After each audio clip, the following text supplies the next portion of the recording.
अल्लाह तबारक व तआला ने इंसानों के जिस्म में एक ऐसी चीज़ रखी जिसका नाम दिल है। और दिल के अंदर बहुत सारी खूबियाँ हैं। उन्हीं खूबियों में से खूबी ये है कि दिल बहुत ही जल्द अगर किसी चीज़ को पसंद करता है तो उसके तरफ झुक जाता है।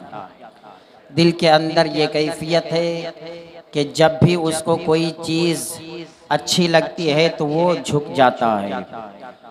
दिल में आंखें नहीं मगर दिल तक आँख और दिमाग के ज़रिए से जब भी कोई चीज़ जाती है तो दिल फ़ौरन उसकी मोहब्बत में बेताब हो जाता है और इंसान फिर उस चीज़ से मोहब्बत करने लगता है। आज पूरी दुनिया का जायज़ा लेंगे तो आपको पता चलेगा कोई हुस्न व जमाल से मोहब्बत करता है, कोई जूदो नवाल से मोहब्बत करता है, कोई जुल्फ़ से मोहब्बत करता है, कोई इल्म से मोहब्बत करता है, कोई मालो दौलत से मोहब्बत करता है। ये आम मोहब्बतें हैं और इन्हीं आम मोहब्बतों में से आप देखते होंगे कि बीवी और औलाद की मोहब्बत इस कदर आम है कि लोग बेपनाह मोहब्बत करते हैं अपनी औलादों से और अपनी बीवियों से। और ये सिर्फ इंसानों के अंदर नहीं बल्कि जानवरों के अंदर भी ये सिफत पाई जाती है। जानवर भी अपने अपने बच्चों से बड़ी मोहब्बत करते हैं। जानवर भी जिसके साथ ज़िंदगी गुजारता है उससे बहुत मोहब्बत करता है। मगर इस मोहब्बत भरे माहौल में अगर किसी से कुछ कह दिया जाए कि आप जिससे मोहब्बत करते हैं वो आपके दुश्मन है तो ये अजीब लगेगा सुनने में कि मैं उससे मोहब्बत करता हूँ वो भी मुझसे मोहब्बत करता है, वो दुश्मन कैसे हो सकता है। अगर आप किसी से कह दें कि जिसके आगे पीछे जिसके लिए आप दिन भर परेशान रहते हैं वो आपके दुश्मन है, आप उससे होशियार रहे, तो आप खुद ही मुआयना करेंगे कि जवाब देने वाले जवाब दें कि ये कैसे हो सकता है। हम दिन भर उन लोगों की मोहब्बत में मेहनत व मशक्क़त करते हैं, वो मेरे दुश्मन कैसे हो सकते हैं। और दुश्मन ऐसे दुश्मन कि उनसे होशियार रहने को कहा जाए तो दिमाग में एक अजीब सवाल पैदा होगा कि ये कौन सी बात है। और ख़ास करके बीवी और औलाद के बारे में कह दिया जाए कि ये दोनों आपके दुश्मन हैं, इनसे होशियार रहे, तो सब लोग हंसेंगे और कहेंगे क्या मजाक करने वाली यही जगह तुम्हें मिली थी कि इस जगह पे खड़े हो करके तुम ऐसी बातें कर रहे हो कि मेरी बीवी मेरे दुश्मन है, मेरे बच्चे मेरे दुश्मन है और कोई बात तुम्हें कहने को नहीं मिली थी। मगर आज मैं आपके जहन में बहुत ही इम्पोर्टेंट बातें मैं आपके जहन में पेवस्त करने की कोशिश करूंगा और जहन साफ सुथरा करने की कोशिश करूंगा कि आज कुरान कह रहा है, कुरान की उस आयत को मैंने मौज़ूए सुखन बनाया। अल्लाह तबारक व तआला कुरान मजीद फुरकान हमीद में इरशाद फरमा रहा है, या अय्युहल्लज़ीना आमनू, ऐ ईमान वालो, इन्ना मिन अज़वाजिकुम व औलादिकुम अदुव्वल लकुम, बेशक तुम्हारी बाज बीवियां और औलाद तुम्हारे दुश्मन है, फहज़रूहुम, उनसे होशियार रहना। आप के जहन में एक सवाल पैदा होता होगा कि क्या कुरान ये बातें कर रहा है। अल्लाह तबारक व तआला कुरान में ये फरमा रहा है कि तुम्हारी बीवियां और तुम्हारे बच्चे तुम्हारे दुश्मन है, ये कैसे हो सकता है। और कुछ लोगों का तो दिमाग अर्शे आज़म पे पहुंच जाएगा कि हमारी बीवी हमारी दुश्मन कैसे हो सकती है, हम उससे मोहब्बत करते हैं वो मुझसे मोहब्बत करती है, दिन भर मैं उसके लिए परेशान रहता हूँ वो मेरे लिए परेशान रहती करती है, वो तरह तरह के खाने मेरे लिए बनाती है, मैं बहुत मेहनत और मशक्कत करके उसके लिए पैसे कमा करके लाता हूँ, सारे अखराजात में उसके पूरे करता हूँ, और वो मेरे लिए हरदम परेशान रहती है, फिर वो मेरे दुश्मन कैसे है। और औलाद जिसके लिए मैं कोई भी बात सुनने के लिए पसंद नहीं करता हूँ कि मेरी औलाद को, मेरे बेटे और बेटी को कोई डांटे, मेरी औलादों को कोई फटकारे, मेरी औलादों को कोई मारे, और वो मेरी ही दुश्मन है। औलादों के लिए मैं इतनी मेहनत और मशक्कत करता हूँ। आप सोच सकते हैं एक इंसान बीवी से किस अंदाज में मोहब्बत करता है, आप सोच सकते हैं एक इंसान अपनी औलादों से किस अंदाज में मोहब्बत करता है। और दौरे हाजिर में तो कोई ढकी छुपी बात नहीं, बीवियों की मोहब्बत में तो ये नस्लें, ये कौम इस अंदाज में तबाह बर्बाद हो रही है कि फकत उसे बीवी की मोहब्बत चाहिए, बस वो बीवी की मोहब्बत में अंधे बनते जा रहे हैं। और ये जो उभरते हुए नौजवान हैं, उनकी अगर हिस्ट्री आप पढ़ेंगे तो यही नौजवान जब तक कुंवारे थे माँ बाप के कदमों में हमेशा रहते थे, माँ बाप के साथ खाना खाते थे, मगर जैसे ही शादी हो गई है फिर माँ बाप से अलग हो गए, बीवी लेकर के माँ बाप को छोड़ करके परदेश चले आए। अब माँ बाप चाहे खाने के लिए तरसे, चाहे पानी के लिए तरसे, चाहे घर के लिए तरसे, उसी बेटे, जवान बेटे को कोई परवाह नहीं, उसे फिक्र है तो बीवी की मोहब्बत की फिक्र है, उसे परवाह है तो फकत बीवी की परवाह है कि मेरी बीवी मुझसे नाराज ना हो, चाहे मेरी माँ को चाहे जितनी तकलीफ हो, कोई खाना बना कर देने वाली नहीं, कोई फिक्र नहीं, बाप तरस रहा है, कोई फिक्र नहीं, बीवी को कोई तकलीफ ना हो। तो बीवी की मोहब्बत में इस अंदाज में लोग पागल बने हुए हैं कि बूढ़े माँ बाप को तरसा तरसा कर जिंदगी गुजारने पे मजबूर कर रहे हैं। आज हालात का जायजा लेके तो आपको 60-70 साल बूढ़ा और बुढ़िया आपको भीख मांगते हुए नजर आएंगे, और जब उनसे आप सवाल करेंगे क्या आपका कोई जवान बेटा नहीं, क्या आपके घर में कोई कमाने वाला नहीं, तो वो बूढ़े और बूढ़ी रो रो करके जवाब देंगे एक नहीं 2-4 बेटे जवान है और कमा भी रहे हैं, मगर उन्हें मेरी फिक्र नहीं, उन्हें मेरी परवाह नहीं। आज उन्हीं जवान बेटों ने भीख मांगने पे मजबूर किया है, आज उन्हीं जवान बेटों ने घर से निकलने पे मजबूर किया है, वरना कौन बूढ़ा बाप ये पसंद करेगा कि 60-70 साल उम्र जिसकी हो वो भीख मांगने के लिए बाहर निकले।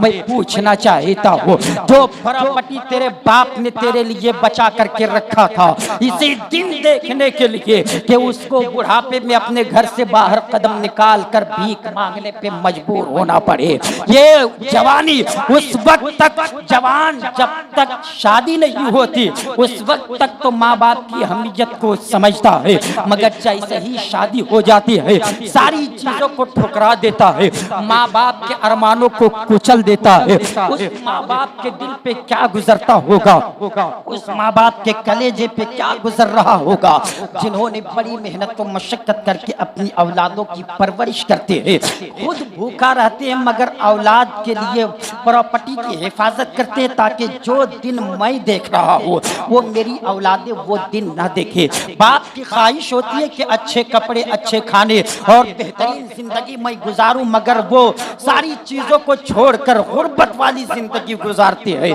क्यों? ताकि जो दिन मैं देख रहा हूँ वो दिन मेरी औलाद ना देखे, जो दिन जिस हालात से मैं गुजर रहा हूँ वो दिन उस हालात से मेरी औलादें ना गुजरे। और ये आने वाली नस्लें, ये नौजवान क्या कर रही है कि फौरन झटके में कोई लव मैरिज करके अपने माँ बाप के अरमानों को कुचल डालता है, माँ बाप के अरमानों के जनाजा निकाल देता है। और कुछ नौजवान तो शादी होने तक बरकरार रहते हैं मगर शादी होने के बाद फौरन वो माँ बाप की मोहब्बतों को ठुकरा देता है। अब उसकी निगाह में फकत बीवी की मोहब्बत है, अब उसकी निगाह में अगर औलाद वाला हो गया है तो फकत औलाद की मोहब्बत है। मैं पूछना चाहता हूँ और मुबारकबादी पेश करना चाहता हूँ उन औरतों को जो अपने शौहरों के पास आकर करके अपने शौहर से सब कुछ मनवा लेती है, अपने शौहर से अपने भाई को भी मनवा लेती है, अपने बाप को भी मनवा लेती है, अपनी माँ को भी मनवा लेती है, अपनी साली को भी मनवा लेती है, और इस अंदाज में मनवाती है तो उसका शौहर ससुर को प्यार से अब्बू कहता है, सास को प्यार से अम्मी कहता है, साली को प्यार से बुलाता है, साले को प्यार से बुलाता है। काबिले मुबारक है वो खातून, वो लड़की जो शौहर से अपने पूरे खानदान को मनवा लेती है।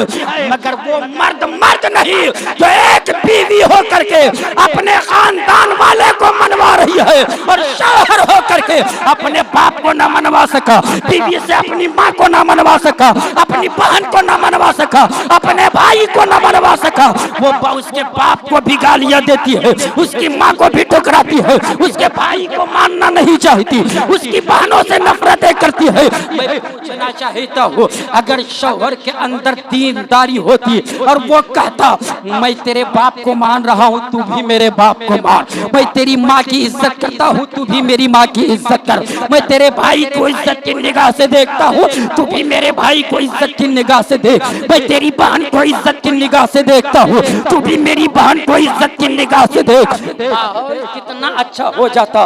मगर ये इस कदर अंधे हो चुके हैं कि शादी से पहले ही ये बातचीत करना शुरू कर देते हैं और ये सोचते हैं कि हमारी जिंदगी बहुत अच्छी गुजर रही है। मगर वही बीवी के निकाह से पहले जिस होने वाली बीवी से ये फोन पे बातें कर रहा था, शादी के बाद चंद ही दिन गुजरते हैं, दोनों में इस कदर ना इत्तेफाकियां बढ़ती है, दोनों में इस कदर दुश्मनी होती है कि दोनों एक दूसरे के ऊपर खुद ही शक करने लगते हैं। नतीजा ये निकलता है, कभी शौहर खुदकुशी करता है, कभी बीवी खुदकुशी करता है।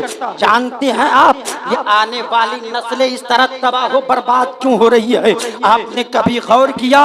ये उसी काले करतूत का नतीजा है जो शादी से पहले बातचीत शुरू कर दिया था, शादी से पहले खूब मजे ले लेकर के बातें कर रहा था, रात के सन्नाटे में तन्हाई में बैठ करके खूब मजे ले लेकर के बात कर रहा था। शादी के बाद दोनों एक दूसरे पे शक करने लगते हैं कि जब निकाह से पहले मुझसे तू बातें कर रहा था तो ना जाने कितनी लड़कियों से तू बातें करता होगा। शौहर कहता है जब शादी से पहले तू मुझसे बात कर सकती है तो ना जाने शादी से पहले और कितने लड़कों से तू बात करती होगी। नतीजा यहाँ तक निकलता है कि माँ बाप के अरमानों को तो पहले कुचल दिया था, अब दोनों घर बर्बाद हो जाते हैं। अब लड़के के घर वाले भी परेशानी में, लड़कियों के घर वाले भी परेशानी में, और काश उसी वक्त बाप पकड़ कर दो चार तमाचा लगा देता। ये रात की तारीकी में तू क्या कर रहा है? ये मोबाइल से तू किससे बातें कर रहा है? घंटे 2 घंटे कहाँ बिजी रहता है? तो ये नौबत नहीं आती। कुरान किस अंदाज में आगाह कर रहा है कि जिस बीवी की मोहब्बत में, जिस औलाद की मोहब्बत में तूने माँ बाप को ठुकरा दिया, रिश्तेदारों को ठुकरा दिया, अब तो हालात ऐसे हो गए हैं यार कि सिर्फ बीवी की मोहब्बत चाहिए, उसके अलावा ना रिश्तेदारों की फिक्र है, ना भाई बहनों की फिक्र है, ना माँ बाप की फिक्र। अब तो लोग एक दूसरे से आंख मिलाना भी पसंद नहीं करते। मगर जब हालात खराब होते हैं, जब घरेलू हालात बिगड़ते हैं, फिर सहारा उन्हीं बूढ़े माँ बाप का लेना चाहते हैं, फिर वही भाई बहन याद आते हैं। उस वक्त जब सब लोग ठुकरा देते हैं, उस वक्त कलेजा मुंह को आता है, उस वक्त माथे पे पसीना आता है कि मैंने क्या किया और मुझे क्या करना चाहिए। और इस वबा में सिर्फ नौजवान नहीं बल्कि लड़कियां भी तबाह बर्बाद हो रही है। इस गलत बीमारी में नौजवान भी मुब्तला है और लड़कियां भी मुब्तला है। आज इन सारे मौजू पे गुफ्तगू करना बहुत जरूरी है और खुसूसी तौर पे इस जगह से इन सारे पहलुओं पे आगाह करना लोगों को बहुत जरूरी है। कहाँ जा रही है ये नौजवान, किधर जा रही है ये मुस्लिम कौम मुस्लिम, और कहाँ जाना चाहिए? कुरान कह रहा है या अय्युहल्लज़ीना आमनू इन्ना मिन अज़वाजिकुम व औलादिकुम अदुव्वल्लकुम, ऐ ईमान वालो तुम्हारी कुछ बीवियां और कुछ औलाद तुम्हारे दुश्मन है, फहज़रूहुम, इनसे तुम होशियार रहना। कैसे दुश्मन? गौर करो, कैसे दुश्मन? बीवी और दुश्मन, औलाद और दुश्मन, शरीके हयात होकर के और दुश्मन। बहुत ताज्जुब होता है ये सारी बातें सुनने के बाद। अब कुछ लोग अचंभे में पड़ जाते हैं कि ये कैसे हो सकता है।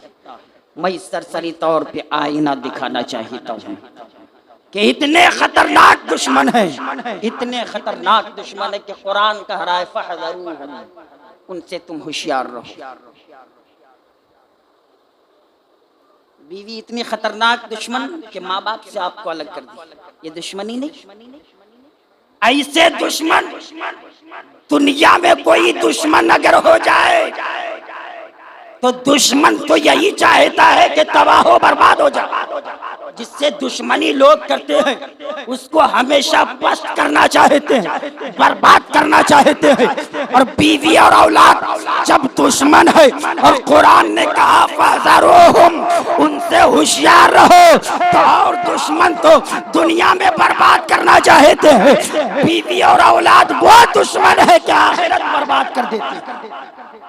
अब कैसे आखिरत बर्बाद करते हैं, सरसरी तौर पे आईना में दिखाने की कोशिश कर रहा हूँ कि कैसे दुश्मन है। शौहर मुत्तकी परहेज़गार, बीवी बच्चे बेनमाजी, शौहर नमाजी, बीवी बेनमाजी, शौहर आबिदो जाहिद, बीवी गुनाहगार, औलाद गुनाहगार, बेटे बेटियां सब बेनमाजी। शौहर नमाज की पाबंदी करता है, कुरान की तिलावत करता है। शौहर दीनदार, बीवी बच्चे दुनियादार। अब ऐसे शौहरों से आप जाकर के पूछे कि तेरे दिल पे क्या गुजरता है, तो वो जवाब देगा ऐसा लगता है कि मैं घर में नहीं बल्कि कब्रिस्तान में हूँ। घर में होते हुए मुझे ऐसा लगता है कि मेरे पास कोई चीज नहीं। मेरी सोच तो ये है कि मेरी बीवी भी नमाजी बन जाए, औलाद भी नमाजी बन जाए, सब मुत्तकी परहेजगार बन जाए।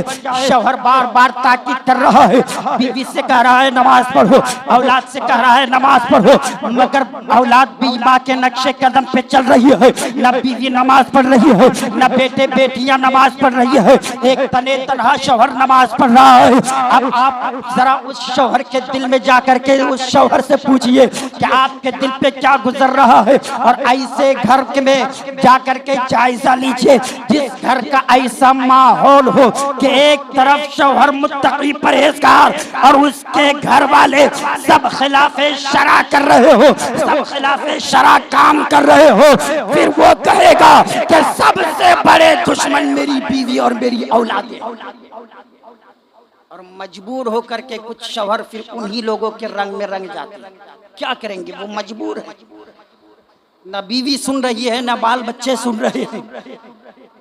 कदम कदम पे वो टोकता है, कदम कदम पे इस्लाह कर रहा है, कोई सुनने के लिए तैयार नहीं। तो अंदेशा है ना कि इसकी भी आखिरत बिगड़ जाए। इसलिए कुरान ने कहा कि तुम्हारी बीवियां और तुम्हारी औलादें दुश्मन है। दूसरी सूरत, अगर शौहर गरीब है, हालात आपकी निगाहों के सामने, औरतों के अंदर ये खासियत है, जैसे ही वो दूसरे की चीजों को देखती है तो फौरन अपनी कमियां वो निकाल कर शौहर के सामने रखती है। इसलिए कहा गया कि पूरी जिंदगी अगर शौहर खुशियों में डुबा कर बीवी को रखे और एक दिन तकलीफ हो जाए तो वही बीवी जो पूरी जिंदगी खुशियों में जिंदगी गुजारी, वही बीवी एक दिन की तकलीफ को देखकर कहेगी कि तेरे साथ पूरी जिंदगी मैं जली हूँ, कभी सुकून नहीं पाई। शौहर अगर गरीब है, बीवी की निगाह पड़ी पड़ोसन के कपड़े पर, बीवी दूसरे के घर में गई, निगाह पड़ गई कि इसके घर में ये कबाड़ है, ये वॉशिंग मशीन है, ऐसी फ्रिज है, ऐसी चीजें हैं, शौहर से मुतालबा करना शुरू किया। शौहर गरीब, मुत्तकी परहेजगार, अब ताने पे ताना, कभी औलादे ताना दे रही है, कभी बीवी ताना दे रही है। वो मजबूर होकर के हराम काम करने में मुब्तला हो जाता है। मजबूर होकर के फिर वो भी अंधा बनता है कि मुझे पैसे चाहिए, चाहे हराम के जरिए से आए चाहे हलाल के जरिए से, कोई परवाह नहीं, पैसे चाहिए, बस बीवी की ख्वाहिशात की तकमील हमें करनी। इसलिए कुरान कह रहा है कि तुम्हारी बीवियां और तुम्हारी औलाद बाज तुम्हारी दुश्मन है, फहज़रूहुम, उनसे तुम होशियार हो। तीसरी सूरत गिनवाता रहूंगा तो पूरा दिन खत्म हो जाएगा। शौहर मालदार है, रुपये पैसे बहुत है, मगर है मुत्तकी परहेजगार। बीवी और औलादें मुत्तकी परहेजगार नहीं। अब वो तरह तरह की फरमाइशें सब मिलके कर रही है। कभी ढाबा लेकर के चलो, कभी पिकनिक लेकर के चलो, कभी फला होटल में लेकर के चलो, कभी फला मार्केट लेकर के चलो, कभी इधर घुमाने के लिए लेकर के चलो। पैसे है शौहर के पास, पैसे है मर्द के पास, मगर वो खिलाफे शरा काम करना नहीं चाहता, क्योंकि वो दुनियादार नहीं दीनदार है। अब मजबूर होकर के दिन ब दिन अगर बीवी और औलादे ताना देते रहेंगे, मजबूर होकर के वो अपना कदम बाहर निकालने के लिए तैयार होगा। इसलिए कुरान कह रहा है फहज़रूहुम, उनसे तुम होशियार रहना। ये तीन सूरतें आपके निगाहों के सामने मैं रख करके थोड़ी सी वजाहत करना चाहता हूँ। हालात का जायजा लेंगे तो बहुत सारे घर बर्बाद होते हुए सिर्फ इसलिए नजर आएंगे कि शौहर ने बीवी और औलादों की बात पे अमल नहीं किया, या फिर शौहर की बात पे घर वालों ने अमल नहीं किया। कभी उधर से नाजायज फरमाइशें, कभी इधर से इबादत और रियाजत पे ताकीद।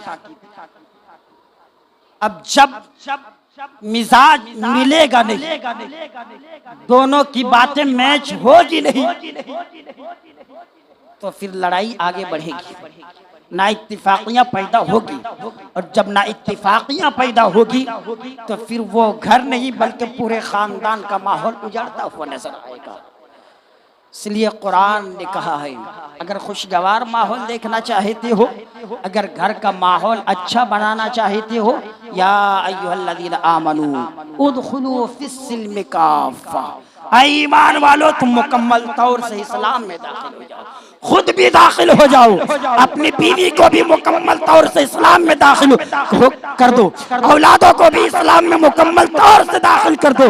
तेरे घर में जो माहौल होगा वो इस्लामी माहौल होगा, तू भी नमाजी होगा, बीवी भी नमाजी होगी, औलादें भी नमाजी होगी, तो पैसे कम भी होंगे तब भी माहौल इतना अच्छा होगा कि उस घर में जो भी कदम रखेगा उसको अल्लाह की याद आएगी और कहेगा ये दुनियादार का घर नहीं बल्कि किसी दीनदार का घर। ये कब होगा? जब दीनी रंग में हम रंगेंगे, जब दीनी माहौल में हम रंग जाएंगे, जब माशरा खुशगवार हो जाएगा, वरना ना इत्तिफाकियां बढ़ती जाएगी। घरेलू माहौल से इस अंदाज में लोग परेशान होते रहेंगे कि एक नहीं हजारों मौतें होगी। आज जवान चला जा रहा है, कभी ट्रेन से कूद करके कोई अपनी जान दे देता है, कभी फांसी के फंदे पे लटक जाता है, कभी पॉइजन खा लेता है, कभी खुदकुशी कर लेता है, कभी बीवी बच्चों को छोड़ करके भाग जाता है, कभी बीवियां भागती है, कभी औलादें भागती है। जानते हैं ये क्यों हो रहा है? ये सब ये इसलिए हो रहा है कि सबों की निगाह में सिर्फ दुनिया है, ना किसी को कब्र की फिक्र है, ना किसी को आखिरत की फिक्र है, ना मौत की फिक्र है। इसलिए किसी बुजुर्ग ने क्या ही खूब कहा है, उस बुजुर्ग की मौत करीब थी, रूह निकलने वाली थी, बुजुर्ग देख रहा था कि मेरा बाप अलग रो रहा है, मेरी माँ अलग रो रही है, भाई अलग रो रहे हैं, बीवी अलग रो रही है, बच्चे अलग रो रहे हैं। इतने में दूसरे बुजुर्ग उनसे मुलाकात करने के लिए आए और जैसे ही वो आए उठ करके वो बैठ गए। कहा देख रहे हो ना कि मेरे बाप माँ बीवी बच्चे भाई बहन सब रो रहे हैं, जरा जायजा तो लीजिए ये क्यों रो रहे हैं। बाप से पूछा गया आप क्यों रो रहे हैं? बाप जवाब देता है कि मेरा बेटा मुझसे जुदा हो रहा है इसलिए रो रहा हूँ। माँ भी यही जवाब देती है कि बेटे की मोहब्बत में रो रही हूँ, बीवी भी यही जवाब देती है, औलादे भी यही जवाब देते हैं, सब यही कहते हैं कि इनकी जुदाई में हम रो रहे हैं, इनकी मोहब्बत में हम रो रहे हैं। वो बुजुर्ग फरमाते हैं सब अपनी अपनी फिक्र में रो रहे हैं, सबको अपनी अपनी पड़ी है।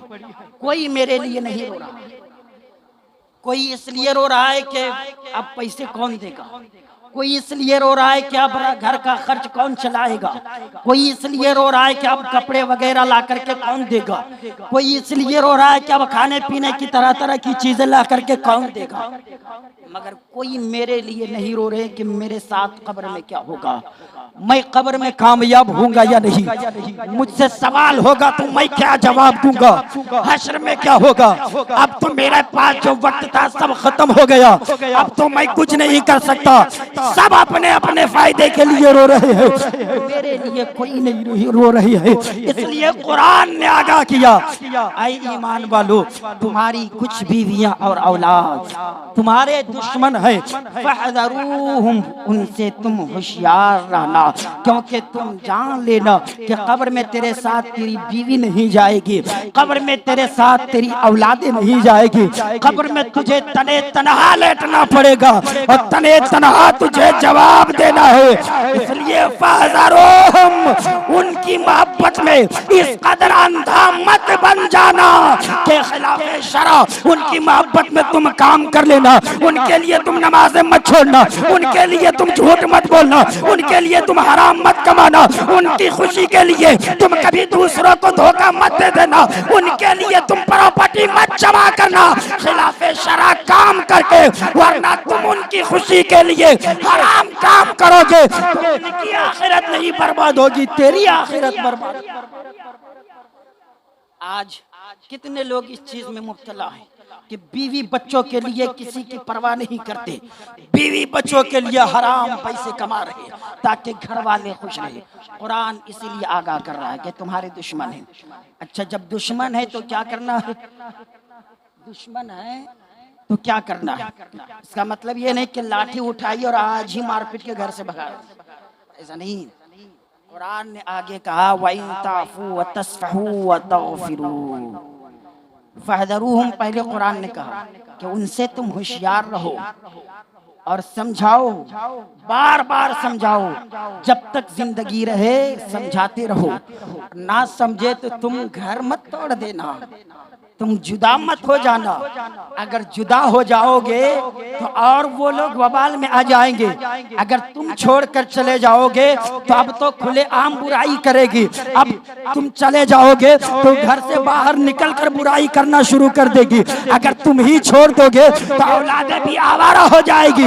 इसलिए उनसे जुदा नहीं होना है और ना ही उनको जुदा करना है। अगर तुम उसे निकाल दोगे, अगर तुम उसे जुदा कर दोगे तो क्या तुझे यकीन है कि दूसरी जो तेरे पास आएगी वो उससे अच्छी हो सकता है उससे बुरी भी मिले। इसलिए ना उससे जुदा होना है ना उसको जुदा करना है, बल्कि दरगुजर करते रहो, नजरअंदाज करते रहो, अब वो दरगुजर करते रहो, माफ कर दिया करो, अल्लाह ताला तुम्हें भी बख्शता रहेगा। सुभान अल्लाह। अब एक वाक़या आपकी निगाहों के सामने रख करके गुफ्तगू खत्म करता हूँ कि कुरान ने कितना प्यारा पैगाम दिया। कहा कि तुम्हारे दुश्मन फहज़रूहुम, उनसे होशियार रहना कि वो तुम्हें गलत काम करने पे मजबूर ना करे और तुम उनकी मोहब्बत में अपनी आखिरत मत बिगड़ने देना। उनकी मोहब्बत में तुम इस अंदाज में अंधा मत होना कि उनकी मोहब्बत को सही रखने के लिए माँ बाप की मोहब्बत को ठुकरा दो, उनकी मोहब्बत को बरकरार रखने के लिए रिश्तेदारों की मोहब्बत को ठुकरा दो। ऐसा कभी नहीं करना, बल्कि उनसे भी मोहब्बत करना, माँ बाप से भी मोहब्बत करना, उनसे भी मोहब्बत करना, रिश्तेदारों से मोहब्बत करना। और अगर वो तुम्हें बार बार टॉर्चर करे, बार बार तुम्हें गलत काम करने पे मजबूर करे तो तुम दरगुजर करते रहना, माफ करते रहना, मगर गलत काम कभी मत करना। और जो भी शख्स इन चीजों में मुब्तला होते हैं, घरेलू हालात से परेशान रहते हैं, वो घबराए नहीं, वो घर बर्बाद करने की कोशिश ना करे, उनको समझाने की कोशिश करे, वो उनसे जुदा होने की कोशिश ना करे। एक अल्लाह के बहुत बड़े वली गुजरे हैं जिनका नाम शेख अबुल हसन खिरकानी रहमतुल्लाह अलैह, मचल के बोले सुभान अल्लाह, जोर से बोले सुभान अल्लाह। शेख अबुल हसन खिरकानी रहमतुल्लाह अलैह शहर खिरकान के रहने वाले थे। बहुत बड़े वली ये कामिल, इतने पावरफुल वली के शेर पे सवारी किया करते थे। सुभान अल्लाह। शेर पे सवार होकर के लकड़ियों की गट्ठर लाया करते थे। पूरे इलाके में उनकी विलायत के चर्चे हो गए थे। पूरे इलाके में उनकी विलायत का डंका बज रहा था। खुरासान से, शहर खिरकान से शहर खुरासान बहुत दूर है। खुरासान से 2 लोग चले कि हम लोग शेख अबुल हसन खिरकानी से बैत हो जाएंगे, मुरीद उनका बन जाएंगे, उनकी बैत हम लोग कबूल करेंगे, उनका मुरीद बनेंगे। शहर खुरासान से चल करके इनकी बारगाह में आए। जब इनके घर पे दरवाजे को दस्तक दिए, अंदर से आवाज आई, कौन हो? कहा हम लोग शेख अबुल हसन खिरकानी से मुलाकात करने के लिए आए हैं और हम लोग मुरीद होने के लिए आए हैं। अंदर से आवाज आती है कि वो घर में नहीं है, बाद में आना। वो घर में नहीं है, बाद में आना। कहा हम लोग बहुत दूर से चल करके आए हैं। अंदर से दरवाजा खोली और मोहतरमा निकली और कहा कहाँ से आए हो? कहा खुरासान से आए हैं। कहा इतना लंबा सफर करके आए हो, क्यों अपनी जिंदगी बर्बाद कर रहे? वो तो बहुत लुटेरा बाबा, किन के चक्कर में फंसने के लिए आ गए? वो तो खाली लोगों को बेवकूफ बनाते हैं, क्यों उनके चक्कर में फंस रहे हो? इतना लंबा सफर करके क्यों आए? जाओ वापस चले जाओ। अब वो लोग क्या करते, मरता करता क्या नहीं, वहीं बैठकर रोने लगे, या अल्लाह ये क्या माजरा है? मकबूलियत इतनी की पूरे इलाके में इनका चर्चा, पूरे इलाके में इनकी शोहरत, और इनके घर से ये बात निकल रही है।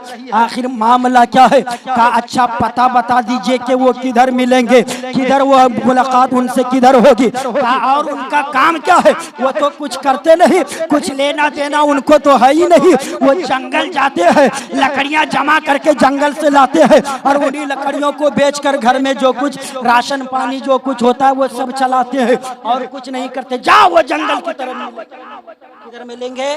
जंगल की तरफ। ये लोग बड़ी तेजी के साथ चले तो क्या देखे कि रास्ते में वही बुजुर्ग आ रही है और शेर पे लकड़ियों की गट्ठर बांध कर रखे हुए हैं और खुद भी शेर पे बैठ करके आ रहे हैं, मस्ती में आ रहे हैं, आसमान शान के साथ आ रहे हैं। और जब ये लोग करीब गए, सलाम किए, चेहरे लटकाए हुए थे दोनों, तो वो समझ गए। कहा लगता है कि घरवाली से मुलाकात हो गई है। कहा जी हुजूर। कहा बस जवाब अभी मिलेगा। कहा आखिर बात क्या है? क्या हुजूर मुरीद तो बाद में होऊंगा, पहले बताइए कि आपके घर से ये बात क्यों निकली है? आपके घर से ये बात निकली है, आखिर वजह क्या है? तो वो शेख अबुल हसन खिरकानी फरमाते हैं वो बात तो मैं बाद में बताऊंगा, पहले ये पूछ कि मुझको अल्लाह ने ये मकाम क्यों अता किया है? मैं शेर पे सवार क्यों हूँ? अल्लाह ने ये ताकत मुझे क्यों दी है? ये पावर मुझे क्यों दिया है? ये उसी बीवी का कमाल है जिसके चले कटे जुमले को सुनकर मैं बर्दाश्त करता हूँ। तो अल्लाह ताला ने मुझे ये पावर दिया है कि मुझको देख करके शेर भी नरम हो जाए। ये उसी बीवी का कमाल है, उसी बीवी के जरिए से मुझे ये पावर मिला है कि उसके जुमले को मैं बर्दाश्त करता हूँ, सुन करके सब्र करता हूँ, उलझता नहीं हूँ। तो अल्लाह ताला ने आज ये मकाम मुझे अता किया है। 1 साल के बाद कुछ लोगों ने देखा कि कल तक जो आदमी शेर पे लकड़ियों की गट्ठर लाद कर लाते थे, आज अपने सर पे उठा कर ला रहे हैं और हाथते कांपते आ रहे हैं। अर्ज किए हुजूर अभी चंद महीने पहले आप तो शेर पे सवार होकर के आते थे, लकड़ियों की गट्ठर भी शेर पे लाद के लाते थे, मगर आप सर पे क्यों लाते हैं? जवाब देते हैं अफसोस, सद अफसोस, जो मेरे घर में जो मेरी बीवी थी, जो मुझे बार बार टॉर्चर करती थी, बार बार जला कटा जुमला करती थी, उस मेरी बीवी का इंतकाल हो गया है। और जैसे ही मेरी बीवी का इंतकाल हो गया, मेरा वो सब्र का अमल भी छूट गया। अल्लाह ने वो मकाम वापस ले लिया है। अब मेरे घर में दूसरी बीवी है जो उस तरह जबान नहीं चलाती है। पैगाम ये मिला कि घर का माहौल अगर बिगड़ जाए तो घर मत तोड़ना, खुद ही समझाने की कोशिश करना, और अगर बाज ना आए तो सब्र करना। अल्लाह ताला इसका अजर अजीम तुम्हें अता फरमाएगा। वाखिरु दावाना अनिल हम्दुलिल्लाहि रब्बिल आलमीन।